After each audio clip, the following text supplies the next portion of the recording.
Our lives are so much richer and more expansive than the issues that push against us.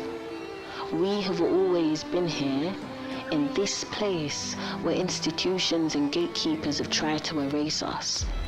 And if we don't see ourselves in the picture weaved into the landscape, how will our children even know that we were here? And if we don't tell our stories and share our histories, how will we know what we're capable of?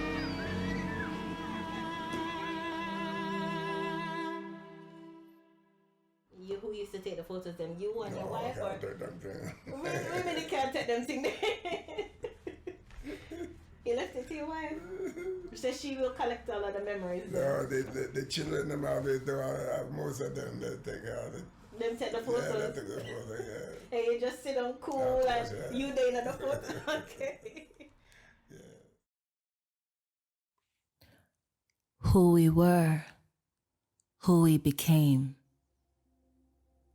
the night before.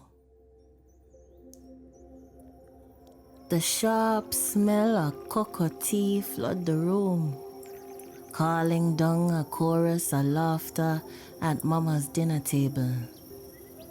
Old-time melodies lasso our feet, pulling us together to dance our last night and to shake the worry out of our jittering foot bottoms.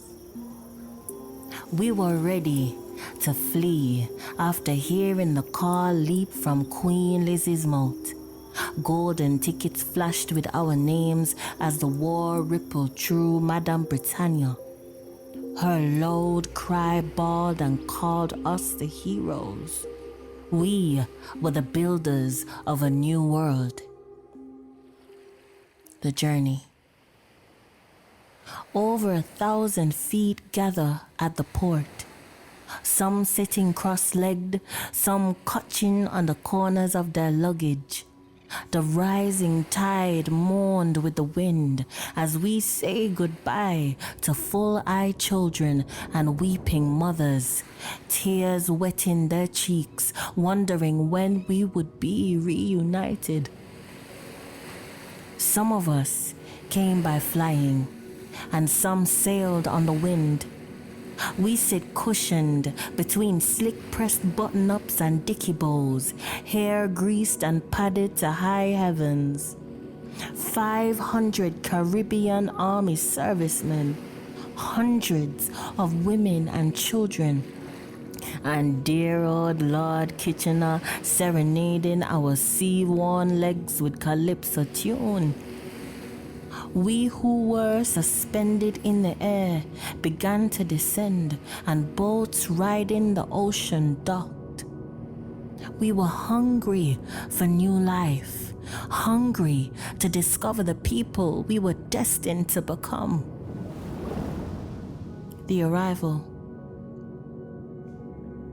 High-waisted, wide-legged and wide-eyed, we primmed and primped, our suitcases stuffed with teenage dreams.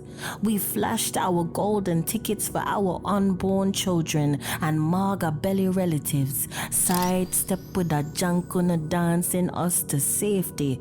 Our zoot suits and cotton dresses shifted from its place, and Lord Kitchener still humming his sea-born melody. At first, when you went on the buses, as a conductor, the white people of Sheffield would not put the fare in your hand. If you want a fare, you would say, ask me what the fare is, but then they'd put the money on the seat. They wouldn't touch it because they're frightened that the cola would rub off on them. They said that if they touch my hand, they are going to become black. When I was a child in Jamaica at our age, children used to go to school at 7-year-old. I went to school the Monday, and my father, the Wednesday, my father said to me and my sister, he said, come and tell us what you learned at school. And he had a piece, a strap by him to beat us if we couldn't tell him. And I could not tell my father what we learned at school. And he says to me, "You're not going back to school anymore." And I never go back to school from that day. In the country where we could have mango, guava, guinea, yes, we have them sweet sap, sour sap, caustic, jackfruit, breadfruit, which we have here now. It was all right. That was all right. Yeah. Who we became. From Birmingham to Brixton, from Pittsmore to Nether Edge, we were housing larks. The chill of the cold forced us to clutch our jackets close to our bodies, and we carried the island warmth like fire lived in our chest. When you're coming in from the cold, you must learn to mold the sun to fit in your house. On warmer days, we'd drive out with lover boy and our sugar darlings. But on ordinary days, our children played by the kitchenette as we scrubbed Pyrex dish and gave breath to dry walls.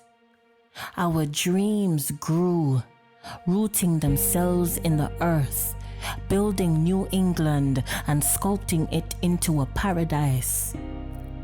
The porcelain-faced doctors and nurses walked with their noses skinning upwards, never looking us in the eye as we bleached their hospital clean. We turned the wheel to melt the steel, mold it to fit the mouths of silver spoon children, and under the heat of that bulging steel drum, we heard the voice of our island grannies calling us to cajole our dreams to fall and land in our laps. But it was never all work and no play. Our heavy feet, sullen with tired, found dance floors in the back room of somebody's yard. From Donkey Man's to Chateau's Blues, Alton Ellis lover rocking us all night. Janet's sweet voice gave us girls a hip in our step. We knew how to get down and brook step, sweat and jive and twist waist to rhythm. We found ourselves gathering with our people like town council again with sea-born legs and breadfruit smiles, rocking back and forth to Sir Galba and a Negro spiritual. Closed eyes, swaying, we forgot the blues under Bitty McLean, whispered a prayer and shook off the hunger. We found love in the houses of our brethren and sistren, pushed against the chill of old Britannia on our backs, dubbing it up and dancing like it's a revival. We made home right here out of nothing, out of the little they left us, out of the hope we stuffed in those wide pinstripe pockets and leather handbags. We gathered and God found us right here as we chant and sway. We called God and He found us. We held on to who we were, calling up a spiritual to praise who we were becoming, and we loved ourselves fiercely. We loved and we danced, becoming thunder against fire, and we loved each other fiercely.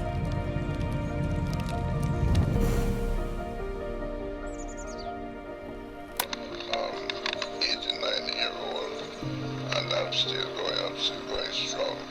And I believe it's God that's keeping me, because many have passed away that younger than me, and I'm still alive. So we got to give God thanks for everything.